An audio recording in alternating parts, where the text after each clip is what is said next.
నాగర్ కర్నూలు జిల్లా కల్వకుర్తిలో యూరియా కోసం రైతన్నలు జడ్చర్ల కోదాడ జాతీయ రహదారిపై గంటకు పైగా రాస్తారోకో చేశారు.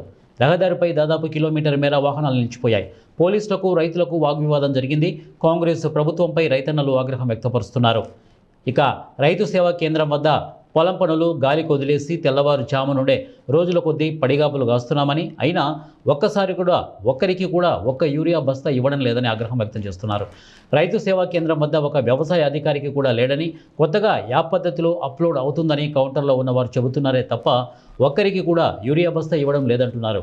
యాప్ ద్వారా యూరియా పంపిణీ చేయడం వల్ల తీవ్ర ఇబ్బందులు ఎదురవుతున్నాయని, యాప్ను అడ్డం పెట్టుకుని రైతులకు సేవా కేంద్రం వద్ద యూరియా ఇవ్వకుండా దళారులు అధికారులు కుమ్ముకై పక్క ధరలో ఎక్కువ ధరలకు అమ్ముకుంటున్నారని రైతులు ఆగ్రహం వ్యక్తం చేస్తున్నారు. 9:30కు బుకింగ్ అంటే క్లిక్ అని ఒక్కరికి ఒక బ్యాగ్ యూరియా అనేది దొరకలేదు.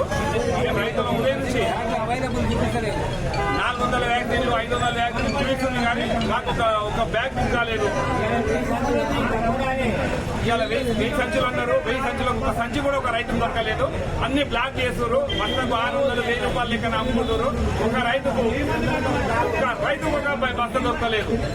ఇవాళ ఏఓ గారు లేరు, ఏడీ గారు లేరు, ఎవరు లేరు. మేము ఏవో ఫోన్ చేసినాము, మాకు ఎటువంటి స్పందన లేదు. లాస్ట్ కు మా పరిస్థితి రోడ్ల మీద నిలబడే పరిస్థితి.